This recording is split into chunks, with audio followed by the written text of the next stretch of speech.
It's season 6 of the Auroch Digital How to Make a Video Game podcast. In this episode, we're talking Nonviolent Games with James Batchelor. I think there is a growing acceptance, but that it comes hand in hand with the rise of indie games. Not just the most non-violent games, but also the most interesting non-violent games. One thing I've really learned from doing the non-violent game, and I'm kind of keen to explore, is just the sheer variety of gameplay mechanics you can have without violence. And just the sheer breadth of experiences you can give even in one genre. Auroch Digital, How to Make a Video Game. It's another one, podcast season 6. Is it season 6 yet? Yeah, it is season 6. Ooh. Oh my gosh. They all just started to blur together, Jem. So many great high quality podcasts, that's why not. So many great content. high quality, I don't know, we think it is. We're trying. We're doing our best. But no, Jem, welcome back. How you doing? Yeah, good, thanks. I've been absolutely smashing Assassin's Creed Valhalla lately on my new PS5, hashtag just saying. What does Valhalla bring to the table in terms of, like, we all love, I say we all, I'm just making a huge assumption for the whole world, but we all love a good open world game. Oh, we do. And for many, many years, that was my go-to game until that particular part of the market became overly saturated. And I'm looking directly at you, Assassin's Creed 3. But I'm actually quite enjoying Days Gone myself at the moment, and it's the first open world game I've played for some time and really enjoyed it. So what does Valhalla do that's different to other open world games? Like to keep it kind of concise and focused? Yeah, so it is absolutely massive, but they're very good at making the world feel full of stuff to do. Makes the exploring really rewarding. There's like mysteries, which are kind of like side quests, I suppose, that you see, and you've got little lights on the map. Gold is treasure, and white is there's a mystery.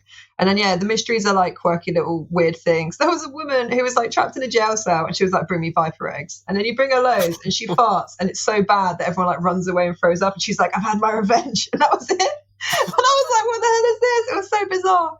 But then you also have ones that someone's like, oh, I'm avenging my father, come with me. Or there was like a nice cat that we followed, and we helped this boy catch it, and then the cat came to live with us on a ship. So there's all these weird little things going on, just short little moments that are really fun to discover amongst the actual main storyline quest. And then, yeah, it is absolutely stunning. It's so beautiful. And I guess you never realize like the unique features of the British countryside until you see it in a game. Because I always thought, like, how is it going to look different to, like, your typical open world? There's a lot set in America. And then I'm playing it and I was like, no, it does look like England. It's the different trees and the different lay of the land. And it's really nice. And it's given me a lot of nostalgia for like the countryside, which I'm not able to go out into at the moment. So yeah, that's my review. Women, farts, viper eggs, nice trees. No, it's totally true though. It's really, really true. Because I mean, you'll spend so much time on horseback riding through the many, many landscapes and whatnot, and to see, that's the first thing I've noticed in this season. I say whatnot a lot, so I'm sorry to anyone who's picked up on that. I think only you pick up on it because you have to edit your own voice back, so don't worry too much. We'll slip in some sort of new foghorn for every time I say whatnot.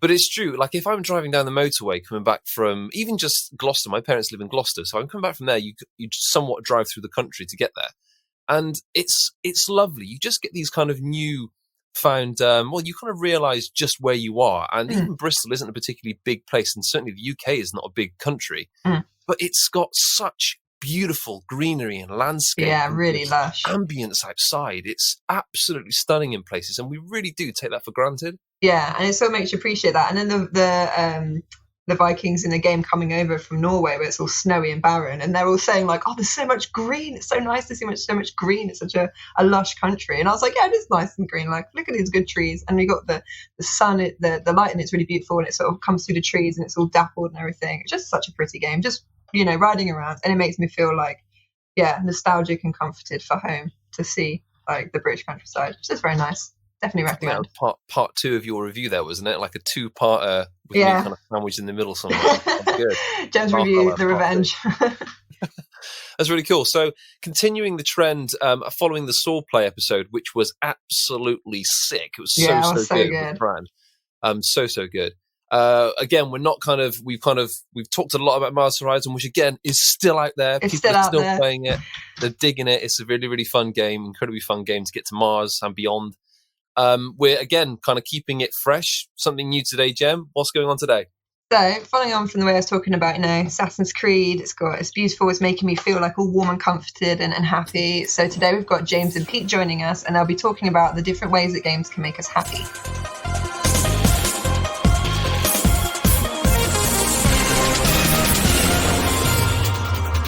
James, thank you for coming on to the podcast. No worries. Thank you so much for having me. It's fantastic to have you. So for people who don't know James, this is James Batchelor. He is the compiler of Nonviolent Game of the Day, the UK editor at GamesIndustry.biz, and author of sort of fantasy novels. Is that right? It's an urban fantasy thriller is the tagline I'm trying to use. Yeah, fantastic stuff. We'll obviously have notes and stuff to all of those great places as well. So I basically have hijacked the podcast to talk about things, games that make us feel happy and contented. And I've got a few definitions as to what I mean by that. And then we're just going to kind of talk about the difference between games that make you feel happy because, like, you've beaten them, which I guess I'm kind of less interested in, and more games that give you this kind of sense of like a peaceful happiness, a sort of calm, an acceptance of calm. What I'm hearing is another excuse for me to talk about Harry Potter on the PS2, so I'm okay with this. More than welcome to talk about those things. And I'm going to talk about that, and I think we're going to talk about the games that kind of give this feeling, what our favourite games are that do this. I talk a little bit about them. But the reason I'm interested in those things is because of two reasons. One, I'm just really interested in like how people make games that aren't necessarily aggressive or violent, or have some sort of mechanism that isn't, pixel 1 shoots pixel 2 and pixel 2 goes away. But also I'm sort of interested in this subject because, and not to dwell on it too much, but it's 2020, and I kind of feel like there's an interest in games that can make us feel something that go beyond like a grim reality of. Yeah, we need all the help we can get right now, don't we? Amen, brother. Amen. Right, exactly. So let's first talk about on that subject. Let's first talk about Nonviolent Game of the Day, because it's honestly one of my favourite Twitter accounts. It's incredible. It's a Tumblr blog as well, isn't it? Yeah, it's primarily a Tumblr, and the Twitter is the thing I actually share to point out that I actually do the Tumblr. But I think more people know about the Twitter. I don't know how many. I have no analytics, but I don't think anyone actually clicks through to the blog. So I could just do it on Twitter. It doesn't matter. and so what was why did you set up Nonviolent Game of the Day? So I started this in 2012. It was just after the Sandy Hook shooting in America, and inevitably the shooter had links to violent games and certain elements of the media. It's like, well, it's obviously his love for violent games that's made him such a violent killer. And members of bear with me, I have a very small child coming up to my office. I'm so sorry. It's all right. Members of the gaming community said, well, no, look, we're not going to, rather than like the usual, wow, no, leave us alone, we're all fine, the usual kind of Twitter response.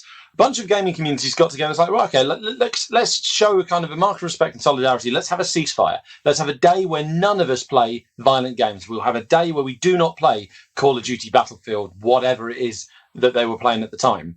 And I thought that was really interesting. And I thought, I wonder what games they'll play. And that kind of got me on the idea of, well, what non-violent games are out there? And do people know about them? So I just thought, you know what? Okay, let's just have a go. Let's just set up a Tumblr, and we'll just do one suggestion a day of here's a game that you can play that does not involve killing. And in theory, I was going to do it every single day, and I am terribly undisciplined. It's been 8 years. It's going to be 8 years this December, and I have only done 750 games. But if you could see the spreadsheet I've got in the background, I've done so much. Like I say, research. I mean, writing a game name down and thinking I must cover this one at some point. But I've got something. I worked this out. It's something like 3,700 games on my to-do list. And I occasionally do like that thing on Google when you say, 3,700 days from today. I have got enough. If I ever got my act together and did this every single day from today, I would have enough non-violent games to last up to, I think it's March 2030. Fantastic. So stupidly, this is a project that I can never finish. So I have faith in you.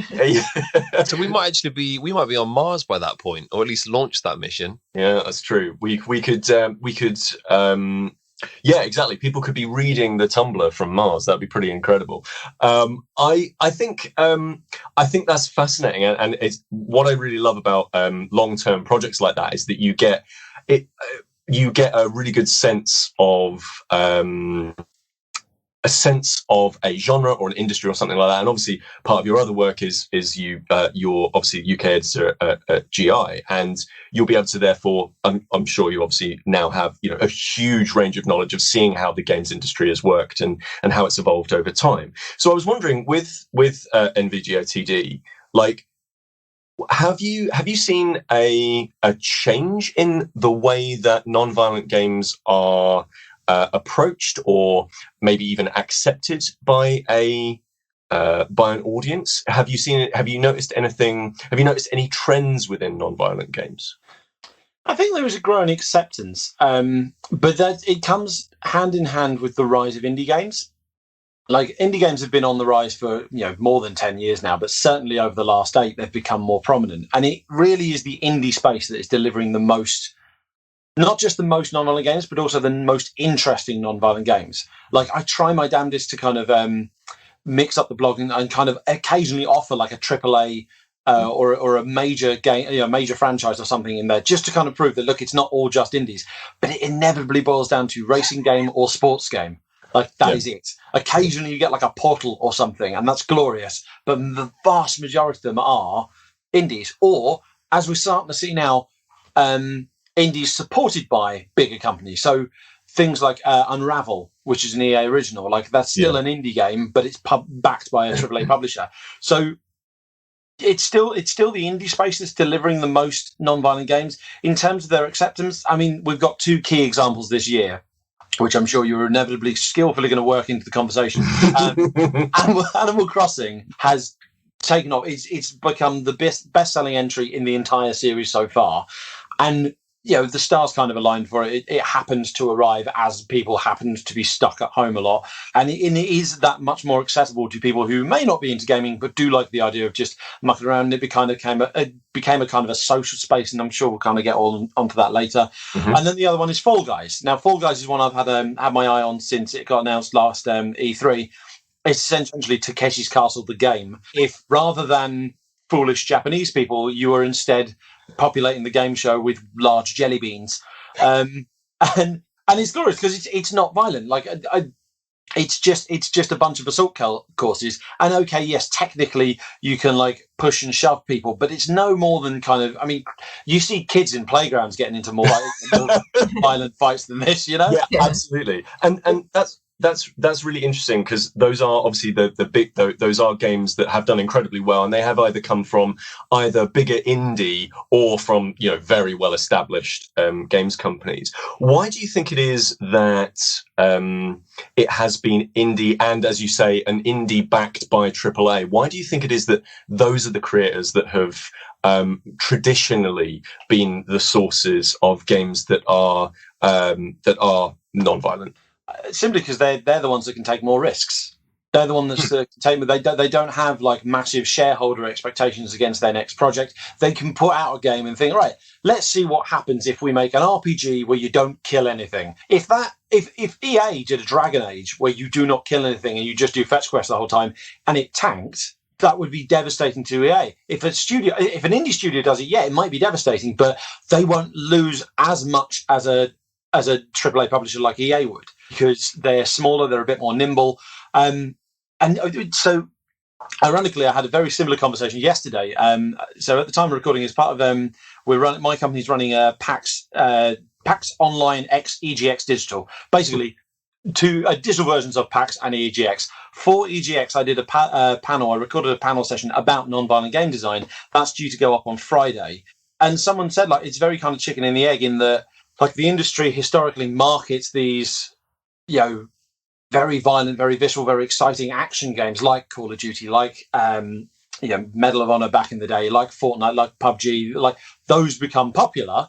But are they popular because they're marketed, or have they been marketed because that's what's popular? And we're in that loop. The industry seems to be in that loop. We cannot seem to break out. I'd be stunned if you ever saw like someone, Treyarch make a war game that isn't about shooting in a war. You'd never see them make an 11/11 Memories Retold, which was Aardman's game from a couple of years ago. And it was a World War I game where you play, I think it's a photographer from one side and an engineer from the other side, and they end up trapped together. And it's a narrative game. It's an adventure game, a narrative adventure game. There are scenes where there's battles and stuff, but you're never taking part in it. You're navigating through it and taking pictures or fixing things. You'd never see a Call of Duty take that approach.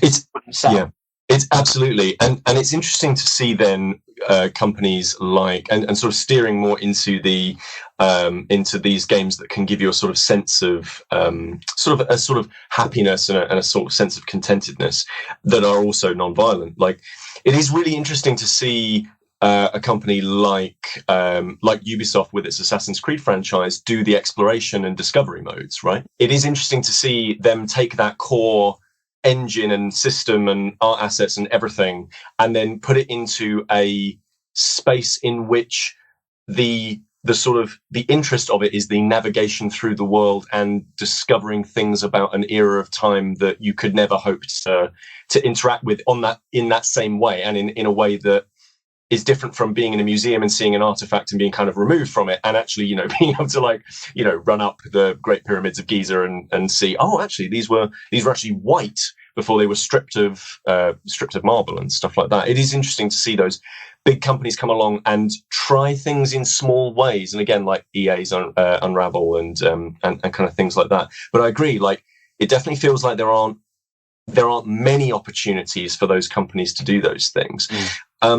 I'd certainly like to see more companies do that. So the Discovery Tour is an interesting one because it'd be very easy to say, Ubisoft have been very altruistic and they're trying to, non-violent, they're trying to get more children interested in ancient Egypt and ancient Greece. And the truth is, and it's not a bad motivation, but the truth is they put so much work into that world design and authentically, researching the history. They want to show that off. Put enough work into this, and no one's noticing it because they're too busy climbing the giant genitals on various statues. Let's do something that draws attention to the work we've done. I'd love to have more kind of sandbox modes where you can just explore a world. Because look at CD Projekt Red, The Witcher, and Cyberpunk. Like Cyberpunk, you see videos and stuff. I'd love to just explore that world. Yeah. But that if you play it and you wander around, you're going to walk into areas where you're being shot at, or the interactions available to you are limited because the interactions are primarily focused on the quests and the missions, which are primarily focused on shooting things. The amount of work that goes into these vast open worlds that people are doing. I'm playing Horizon Zero Dawn at the moment, and that world is absolutely huge. And I would love to just wander around and explore it. But, oh, look, there's a robot dinosaur and I'm dead. So that's why I've got 300 hours for my one playthrough of The Witcher, because I spent so much time just like, look at the stitching on this outfit, it's amazing, or just look at these trees, just wandering around looking at things. And I'm doing the same thing on Ghost of Tsushima at the moment, because the different landscapes are so beautiful, and then you've got the different times of day and the weather really impact how they look. It's just a gorgeous game. So I spend a lot of time just looking around and like, what do it look like in the snow? What do it look like this? Oh, it's just stunning. Yeah, and I think that gets us onto the kind of the core idea here of what I wanted to chat with you folks about, and that's that there are. I've been really interested in, like, is it possible to define? Oh, this is a game that makes you feel happy, or this is a game that can help you feel happy, and I've kind of been thinking about it a lot. About, well, what do I mean by like feeling happy? So, for example, I know that some of our team are Mike, for example, is way into arcade games, right, and like setting high scores. Mm-hmm. And I'm sure that there's a sort of I'm sure that there's a level of stress that you are experiencing through the game, and then at the moment in which you die or you beat the game, there is a sort of release, and then getting that high score can make you feel great. You know, it's the same with me and like Tony Hawk's, for example. Like if I get a high score or do a really good trick, I'm feeling really stressful throughout the entire thing, but then I feel happy at the end of it. And I think that's a slightly different happiness to something like, we mentioned it earlier, Animal Crossing New Horizon, which I think that there's a sort of a contentedness and a sort of flow that comes out of those games. I don't know if you can sort of I don't know if you understand what I mean, but like that sort of level of it isn't a happiness from a satisfaction, I guess. It's a happiness that comes from everything feels gentle, or everything there's very little chance of harm or those sorts of things. Yeah, it's just a really nice environment they've created. You know, there's not going to be any like shocks. There's not going to be any like stressful bits where you've got a time limit or something. It's difficult to do. You're just having a nice, pleasant time. A lot of customization, so you can create it tailored to what makes you feel like reassured and comforted. I think it was, and also when it came out, obviously like the peak of like the fear and the anxiety, I think it was a really good escapism for a lot of people when they could create that safe space that they can go to and know that it's going to be safe and okay. Yeah, completely agree. Escapism is exactly the word I was going to use. Like, yeah, it is. I mean, video games already are a medium to take you to other worlds, but typically those worlds and those stories rely on you being thrust into the set of the action, and we kind of want to make everyone kind of a movie hero, as it were. And yeah, through non-violent games and through indie games, we're starting to see the rise of games where it's like, no, just be in this place, just be in this environment and explore and experiment. And that's a different form of escapism, but one that particularly in 2020 is quite important. Agreed. And that to me is interesting in that I kind of, when I was coming up with a big list of games that I felt represented this, I found that the list I had was really varied, but also included games where that wasn't the feeling all of the time. So a really good example of this, I think, is Stardew Valley, which I think is obviously it's a fantastic game. It's done phenomenally well, and there is, for the most part, a sense of progression and seasonality and being connected with nature, even though you're doing that through a digital device, and a sort of sense of very little can actually go wrong in this space. You know, you might accidentally sell your vegetables for slightly less than perhaps you could have got them for, but generally there's not a lot that can go wrong. I found a lot of peace in that game when I played it. However, there is also the mines section, which is a much more Rune Factory inspired series of combat sequences, whereby you're actually fighting things as you delve down a dungeon. You go down 100 floors and you actually fight little slimes and all that kind of thing. And I definitely never felt that level of escapism, as you guys have said. I definitely didn't feel that escapism there, because I always felt like I was in the middle of a threat. And I think that's and it's the same when I point to things like, I think Minecraft is the same. I think Assassin's Creed is the same. Like when I look at stuff like Euro Truck Simulator, I think Euro Truck's a really interesting one in that there is a sense of peace in that you're out on the German Autobahn and just watching the clouds go by as you smash it down the motorway. But as soon as you get into a town, the stress factor is, through the roof, because you've got to do all of the signaling and just not jackknifing your lorry load when you're trying to park it into the bay. That's hugely stressful. So it does feel as if maybe there is a set of games whereby they are deliberately trying to be just very, very peaceful, very nice, happy games. And then there are games in which that is the majority of the feel, but then sort of, balanced with moments of action or violence or something along those lines. Yeah, like one of my favorite games, I've mentioned it before, Harry Potter and Chamber of Secrets on PS2. Mm-hmm. You obviously have like the lessons, the stressful bits, and you have to fight things and stuff, but then you just get to explore the world that so many fans love so much that you can just wander around Diagon Alley, wander around Hogwarts, and there's no threats there. So yeah, and probably having the action bits help you appreciate those bits more, where you can just chill out and sort of like, let's go look at the greenhouses and stuff like that. I'm just very aware that I need to make some sort of contribution to the pod because I haven't said much in the last 20 or so minutes. And this is such a fascinating topic because as you guys have been talking, can't help but feel like an incredibly violent person because I'm going through all the ones I can see the spines of that don't involve any violence at all. And the only one I've come across is Death Stranding, which I've been playing recently, which is essentially one big fetch quest. You play as a courier, and so you're kind of walking around the landscapes and whatnot. Of course, it is actually quite a violent game, quite horrific at times anyway. But that's quite literally the only game I can see that has minimal violence. That's all I've got to say right now. Is that I'm incredibly violent myself. There is, again, I think that there is I don't want to. What I definitely don't want to do is sort of over-egg the pudding, let's say, and say that if a game is violent, that is all it has, and it does not have moments of this sort of sense of relaxed happiness, a sort of the ability to sort of spark this sense of joy to it.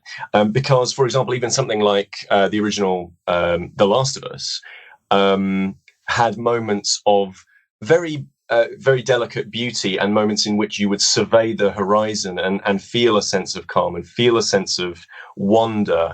And those moments are used throughout the narrative to provide, that sort of roller coaster of a good, a well told narrative. You don't want violence because you're only ever going to play on one level at that point. If you're trying to do sort of more narrative-based stuff. So I definitely don't want to say that something like Death Stranding doesn't have any of those moments of reflectiveness or those moments of reflection or peace or that you can't find an amount of happiness through those things. But I definitely feel that there are. I feel like there are games that evoke this that perhaps we don't usually think about as being happy and clappy. So, obviously there's stuff like Animal Crossing. I think that it's really obvious as to why that game can make you feel very happy. But I think there are two main reasons as to how games make you feel happy, and that is mechanics and through themes. So we've talked a lot about themes, I think, but mechanically, I think it's interesting to see how this happens as well. So are there any games, James, that you find sort of a joy or a happiness or a state of flow from their mechanics at all? Yeah, I've got a good example. I've been itching to try and get in, but first I kind of want to make Matt feel better about his shelf full of incredibly violent games. Again, that kind of goes back to what we were saying about it's the big publishers. They focus on games that are primarily action oriented. You don't tend to get, like I said, most of the non-violent games I've covered are indie, and you don't tend to get boxed versions of indie games. That's which is why. So you're looking at a very narrow. You're looking at retail titles, and in this age of digital distribution, that's actually a very narrow slice of the market. And it's a small. It's the biggest and most profitable proportion, but it's in terms of money making. But in terms of the number of titles, it's the smallest one. So Matt, don't feel so bad. My shelf is full of violent games as well. But if you look on like my hard drive on my Xbox, stuff I've downloaded through Game Pass, or on my Switch, like indie games I've downloaded, like there's a bit more of a balance. So yeah, shelves are misleading. I'm glad you heard it here first. A game that I find flow, and it's not necessarily a non-violent game, but just the sheer mechanics of it, just the joy it creates. I'm going to throw it two, if I may, a more modern one and a retro one. One more modern one is Super Mario Odyssey.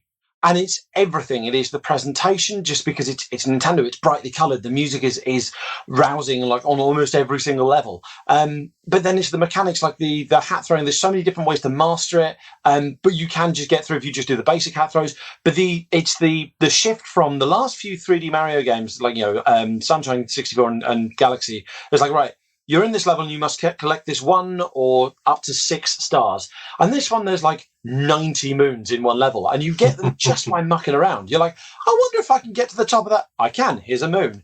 Oh, I wonder what happens if I break that. Oh, I can. Here's a moon.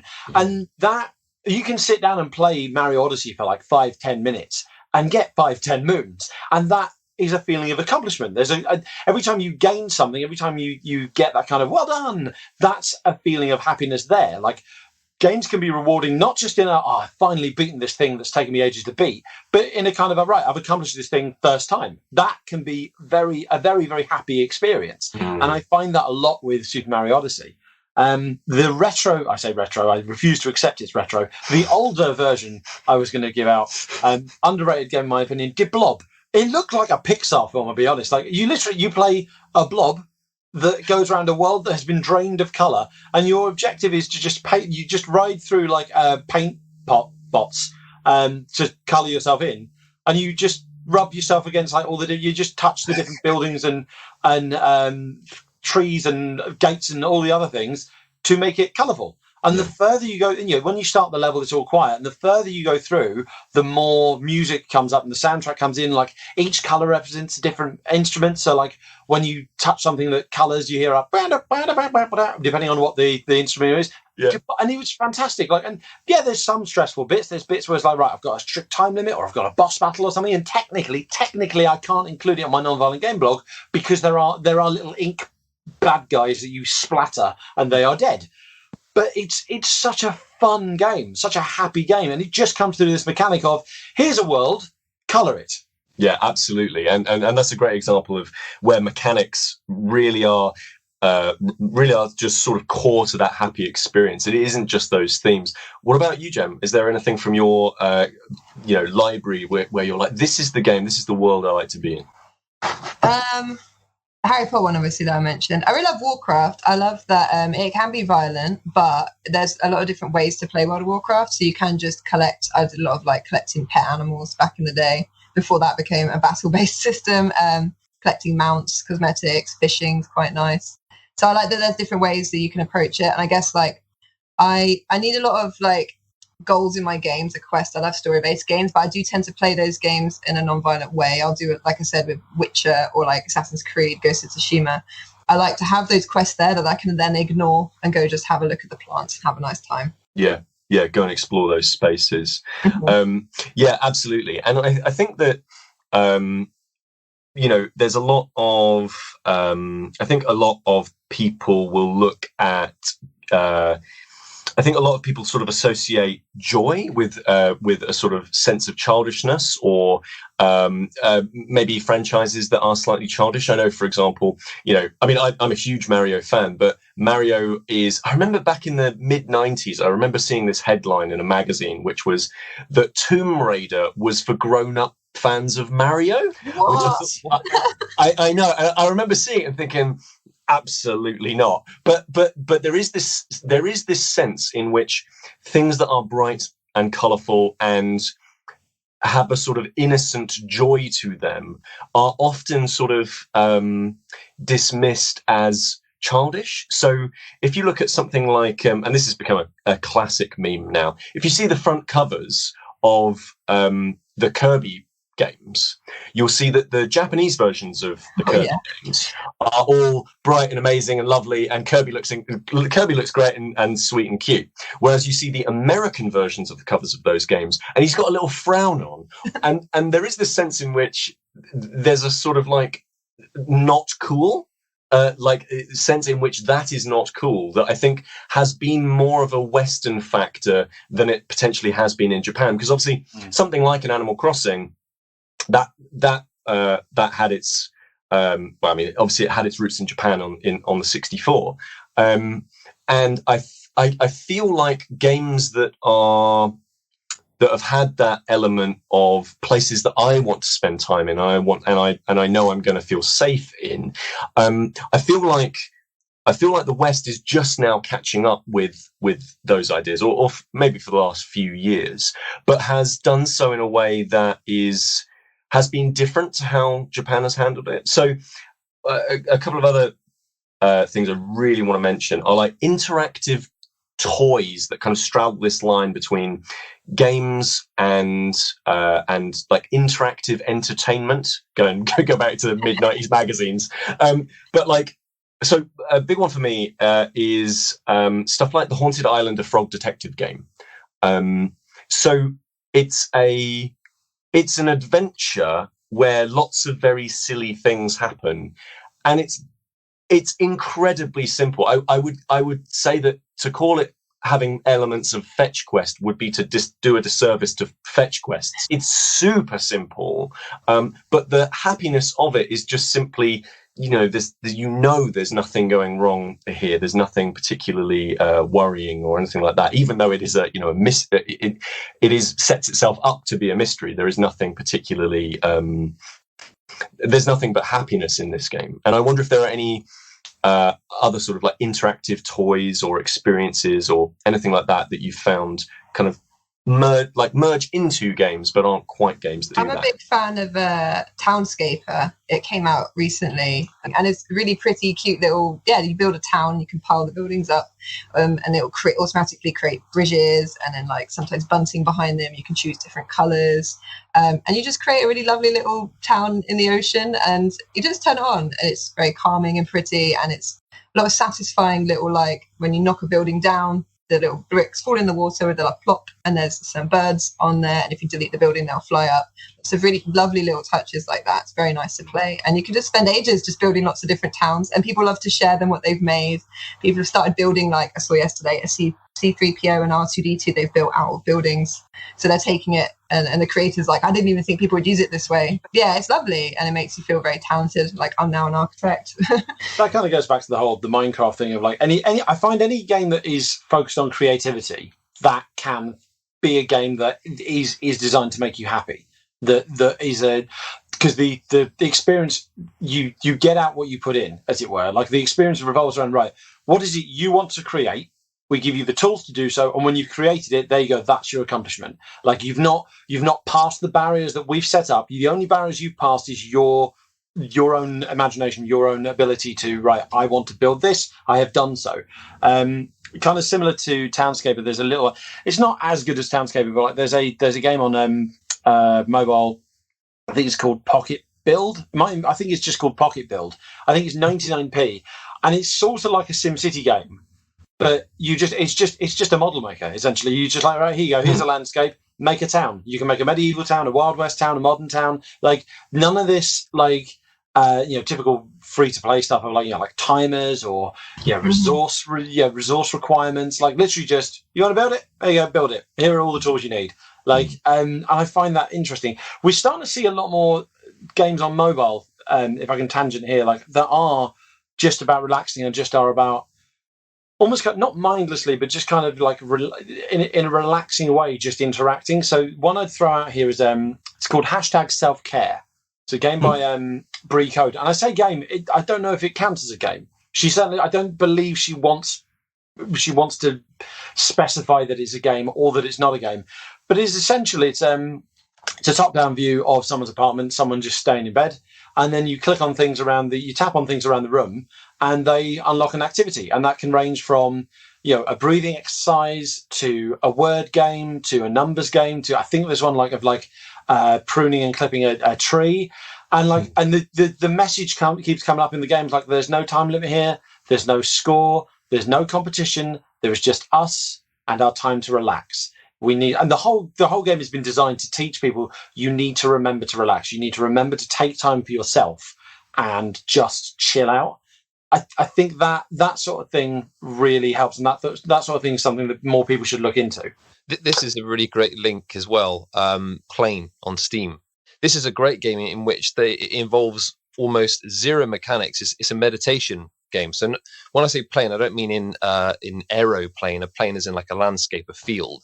And the more you meditate, the more you do this on a daily basis, you watch that plane go from quite a barren, small island, and it grows with trees and bushes and flowers. And you, by sticking to your meditation via this game, you create this incredibly beautiful ambience and this physical world around you, and it's amazing. And I think that really goes to kind of dovetail it all together. I feel like one of the things that that games that evoke this sense in people, I think what these do is they do go to prove that the medium itself, like they're a very easy thing to point to, that the medium itself is not just about high-end competition and aggression and dominance. It can also be about lying around in bed doing crossword puzzles. Like it can also be about a sense of mindfulness. and about a sense of having this one thing that is yours and very personal, to take that time to relax and find a sort of sense of peace and of joy. I'll throw in one more point, and this kind of takes us back almost full circle, like to the more action-oriented games and finding happiness in those in a way that isn't centered around killing all the things. Kind of goes back to something you were talking about, Pete, of threats. Would we agree that games that remove the threat or at least remove consequence are more open to a happier experience playing? I asked that with in mind the Lego games. Some of those, I play these with my son at the moment. I'm playing through Lego Marvel Superheroes 1 and Lego Incredibles. He loves those, so I'm half tempted to find some more. The Lego Harry Potter one's very good. Obviously, I recommend. I do want to get the Harry Potter one because my wife's a big Potter fan. That might be the game I can finally get her into. I'm really excited for Skywalker Saga, but I don't want to play it with my son because a friend of his, their older brother, has played Lego Star Wars to death, finally watched the films, like the original Lego Star Wars, finally watched the films, and was bored because he knew what happens. But you look at the Lego games, and particularly as they, the more recent ones, those are actually quite frantic experiences. There's always so many enemies and so many things happening at once, and particularly on the main missions or in boss battles, you're constantly being bombarded by weird little enemies, or being shot at by a boss, or having to bash loads of things to get but because you've got infinite lives, because it doesn't matter if you die because you just reappear immediately within, say, 2-3 seconds, they still can be happy. They still can be a relaxing experience. I find myself more inclined to play a Lego game than, say, a Call of Duty or something, because Call of Duty, if I die, right, I've got to start all over again. Lego, okay, well, that's fine. That's annoying, but we'll carry on. I completely agree with you. And I think that distinction, it isn't that there is, you're absolutely right. There can still be threat. It's just consequence. I think you're right in that the games that make you feel, can help you feel like that level of joy, they do remove consequence. So, for example, it's the difference between creativity and survival mode in Minecraft. It's the difference between playing online in Skate 3 and just going and skating for the fun of it. When you remove the consequences from a game, it takes that pressure away. And I think pressure is and consequence are basically two of the main things that sort of denigrate the ability for a game to get you into that mode of happiness, I would say. Nintendo obviously experimented with this over the years. It was the super guide mode. I think it was if you die too many times, you get the option of being invincible. Sorry. And I think with Star Fox Zero, you could, from the beginning, you could play a mode through a mode and you were invincible from the beginning. And I saw someone on Twitter, I can't remember who it was, but it's hilarious. Everyone was like, well, why are you doing that? It's just removing the challenge. You had a very vocal minority going about, well, this is ruining the experience. It's one thing I've really learned from doing the Nonviolent Game, and I'm kind of keen to explore, is just the sheer variety of gameplay mechanics you can have without violence, and just the sheer breadth of experiences you can give even in one genre. I'm going to give football. I don't like football. But some people say, oh, well, FIFA's violent because you can tackle people. But football games alone, when you're focusing on trying to come up with something different, there are football games out there. There's Football Manager, obviously, which is more just about taking the back seat. There are football games. There are more casual football games like Behold the Kickmen. There's, I think it's called Soccer Tactics and Glory, which turns it into almost like turn-based, strategy game. There are so many different things that we can do. There are so many different things we do in life. We don't all run around shooting people or punching everyone in the face. We don't smash every building that we see. We interact with everyone and anyone around us in so many different ways. At least the vast majority of us do. Why don't we explore that through games? Peter, James, thank you, gentlemen. That was awesome talking about that. I'm just looking around this room, Crowbar, thinking, which game is it that absolutely just puts me in such a frame of mind where I'm so kind of just chill and just digging it and enjoying every single minute of that game time. And I think I remember saying in the episode as well that I was doing it. I was looking around live whilst we were chatting with Peter and James, and I was just looking at these stupidly huge amount of violent games I have, which ironically, whilst fun, is probably not the best suggestion. But I like a cathartic release, though. Yeah, well, that's true. I mean, I'm going to the top shelf where I keep all the retro stuff, and I've got, okay. Here's a few, okay. I've got Sonic Chaos for the Master System. Then you got Sonic 2, Sonic 1 for the Master System. I've got Super Tennis. Super Tennis is the one. Super Tennis. Super Tennis on the SNES. Oh my goodness me, what a game that is, actually. That is a staggering game. Then just in front of that, we've got Legend of Zelda, Link to the Past, Street Fighter 2, The Mask, one of the best movie tie-ins ever for the SNES. I didn't know about this. I'm going to have to look it up. I was obsessed with The Mask growing up. Oh, The Mask is a brilliant game. It's so stupid, but then it's The Mask. Yeah, The Mask is pretty stupid. When you watch The Mask, you leave all logic at the door, and next to that, we've got GoldenEye 007 and Zelda Ocarina of Time. I mean, that one in particular, I remember playing that for the first time, and it was one of those early games, much like Link to the Past, where it just felt big. Yeah. It felt huge, and it felt like I could go over there if I wanted to. Yeah. And I think it's that kind of, that sort of opening of your mind, certainly as a young child, where you think, yeah, that allows me to just, I don't know, it goes outside my comfort zone because you don't know what's over there and the challenges you're going to meet en route. But it's such a triumphant feeling when you do get there. So that's a really, really good one for me. I think for me, like, I've got certain games that are very nostalgic, like, as I mentioned before, the Harry Potter games, which I really played recently when I was recovering from an operation, and it was really nice to sink back into those. But I think one of the reasons I like those games, and then games like Valhalla, The Witcher 3, Ori and the Blind Forest, is they create really beautiful environments that I spend a long time just looking around and chilling out in. I don't always necessarily follow the storyline. So that's why one of the reasons I have, I think, over 300 hours now in The Witcher in one playthrough, because I spend a lot of time just wandering around looking at things. And I'm already doing it about Valhalla. I'll just be admiring the view, and I'm like, I wonder if it looks like from up there, and I wonder if it's going to look nicer at sunset. So yeah, I think for me that comforting, nice feeling is coming from exploring those beautiful environments in games. I think you did right. I'm still trying to find one game, though, that just sticks out above all others as something truly beautiful. I mean, I'm looking at Life is Strange, actually. That's a terrific game. It's got some very, very kind of dark moments in it, though. Yeah. But also is very pretty when you can explore certain parts. Oh, it is. It's got such great writing, and it just allows you to really kind of indulge in all the emotion that comes with that. So I guess the answer to this entire ramble is that I don't actually have one particular game that, it fits or ticks all of those criteria boxes. But having said that, I'm looking at Teenage Mutant Ninja Turtles for the NES. That's a great game. Pete, whilst listening to this, Peter Williamson for sure will now be humming the Overworld theme in his head, because that's an absolute chart-busting top track, that one. Anyway, Jem, I've been banging on about nothing for the last 3 minutes. And what a season it's been. It's been so good. I've learned so much and got to speak to so many awesome people who, with different expertise and stuff, who are really passionate and knowledgeable about what they do. It's been incredible. And I'm glad we could share that with everyone on our podcast. Absolutely. Thanks so much to everyone who's been a part of every episode throughout this season as well.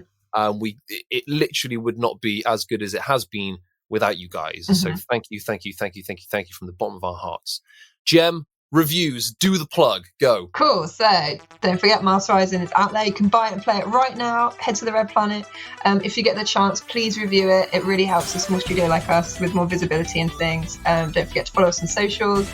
You can see screenshots and all the cool stuff we're up to, and we'll share giveaways, anything we're doing on there. You can also join our Discord and chat to our lovely community and share all your nerdy passions with us, and we get excited with you about space and games and all sorts. So see you there. Crowbar. Galaxy. Get back to the countryside. See ya.